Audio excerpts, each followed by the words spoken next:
Buenas tardes a todos. Mi nombre es Ángel Adán Reyes Villasana y en este video hablaré acerca del secado y sinterización dentro del proceso de producción de los materiales cerámicos. Pero para comenzar, hay que mencionar que la fabricación de productos cerámicos se componen de diferentes etapas que deben de seguirse cuidadosamente para poder generar piezas que sean duras, consistentes e inalterables en su forma. La elección de los materiales acrillosos y su preparación es el paso previo al moldeado de la pasta. Una vez moldeadas las piezas, se debe de proceder al secado y posteriormente a la sinterización o cocción de la misma, con la finalidad de modificar las propiedades fundamentales del material acrilloso para incrementar su resistencia mecánica, impermeabilidad al agua, resistencia a productos químicos y otras características que varían según el tipo de materiales que sean usados dentro de la preparación de la propia pasta cerámica. Para comenzar, el secado es un mecanismo desumificador mediante el cual se elimina el agua residual de los cuerpos acrillosos para garantizar una posterior cocción adecuada de las piezas. El mecanismo se da prácticamente de la misma manera en piezas compuestas por diferentes tipos de arcillas. Sin embargo, factores como la velocidad del secado pueden generar efectos sobre cada pieza según su naturaleza química, su granulometría, su naturaleza cristalográfica y el tipo de tratamientos que recibió previamente para llegar a la fase de secado. Las principales variaciones que se presentan durante la fase del secado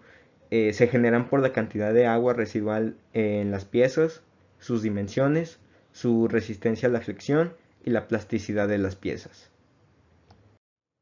Para comprender el proceso de secado, hay que saber que una pasta cerámica se compone de partículas de arcilla divididas por películas de agua, que al ser calentadas y posteriormente eliminadas por evaporación, permiten el desplazamiento de estas partículas. Conforme la pieza o la pasta va perdiendo esta humedad, estas partículas se aproximan más entre ellas, ocasionando que la arcilla se contraiga hasta que la película de agua es completamente eliminada y las partículas ya no se puedan acercar más. Por lo tanto, la pieza se va contrayendo constantemente hasta que se elimina todo el agua. Los efectos de la eliminación del agua son, además de esta pérdida de volumen y de agua dentro de las piezas por esta vaporización,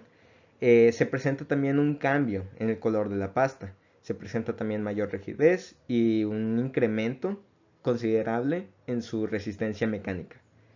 Si también hay que saber que si el secado es muy rápido pueden aparecer fisuras y por lo tanto la velocidad del secado hay que establecerla de antemano, ya que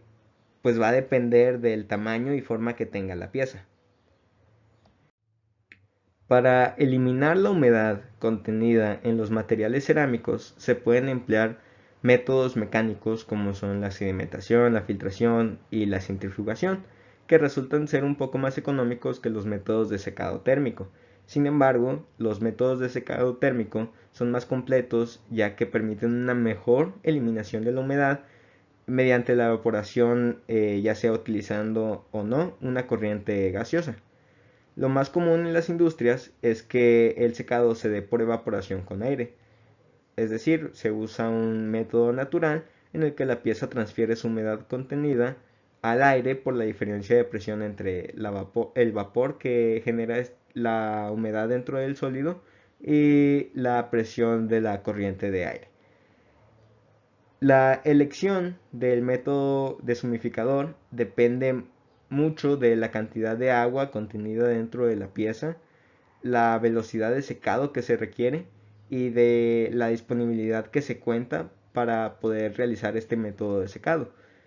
En caso de que la presión de vapor de la pieza y la presión de vapor del aire estén en equilibrio,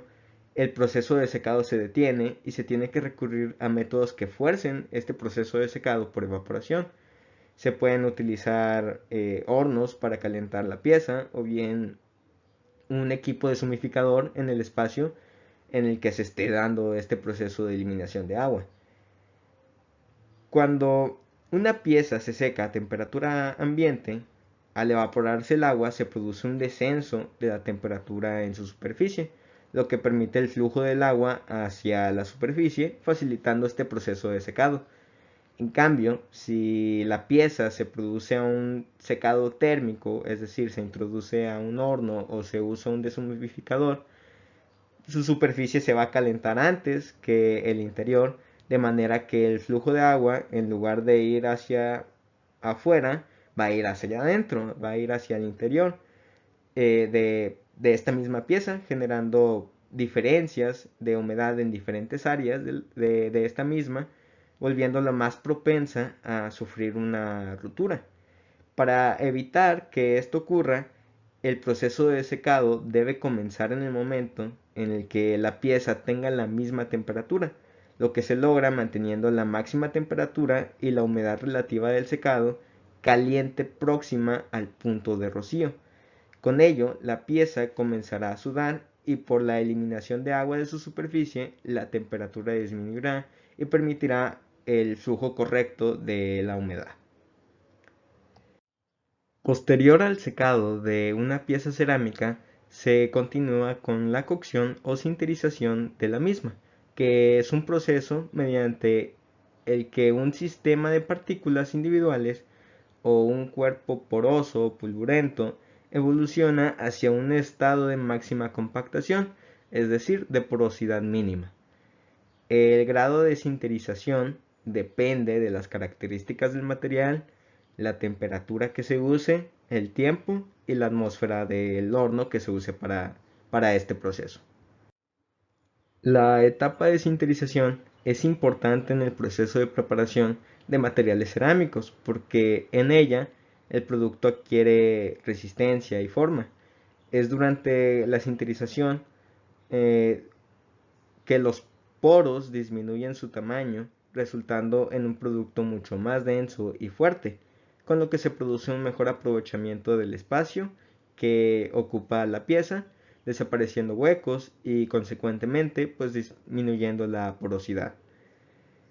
Determinadas moléculas de la superficie de cada partícula pasan a formar parte de la partícula adyacente, creando enlaces fuertes por difusión atómica.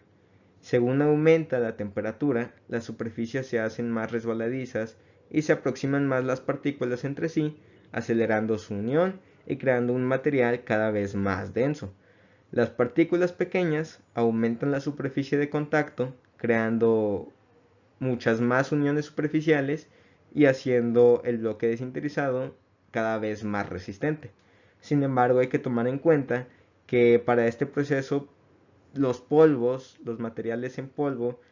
presentan un alto costo en el mercado, además de que se presentan limitaciones tanto en el diseño como en el tamaño de la pieza y pues es necesario tomar medidas de seguridad ya que los polvos usados son dañinos para el trabajador que esté realizando el proceso. En los materiales cerámicos, por lo general, la temperatura de sinterización es mayor que la temperatura de fusión de alguno de los componentes usados, por lo que durante el proceso de sinterización se produce una fase líquida. Cuanto mayor es esta temperatura de cocción, mayor es la cantidad de líquido que se forma para unir a los granos cristalinos. A temperatura de sinterizado se forma una gran cantidad de líquido, como mencioné anteriormente, que es entre un 30 a 40% en volumen, debido a las impurezas que existen en el material, gracias a las diferentes materias primas que se usan, que tienen bajo punto de fusión, o bien por producto de las reacciones químicas que se están dando dentro del proceso. Este líquido, cuando se enfría, se transforma en vidrio, sí, y se le conoce como fase vítrea, que es la que une a las partículas sólidas. Y pues bueno, esta liga vítrea tiene varios efectos dentro de la pieza cerámica. Primero moja las partículas y posteriormente se disuelve, permite la disminución o la eliminación de la porosidad, un incremento en la cinética de todo este proceso, también permite la consolidación del material por efectos de la tensión superficial y finalmente un incremento en la densidad. Finalmente, agradezco a todos por la atención prestada. Sin embargo, este no es el final de la presentación, ya que mi compañero Francisco Javier Sustaita Zamudio les hablará acerca de lo que es el proceso de vidrio flotado.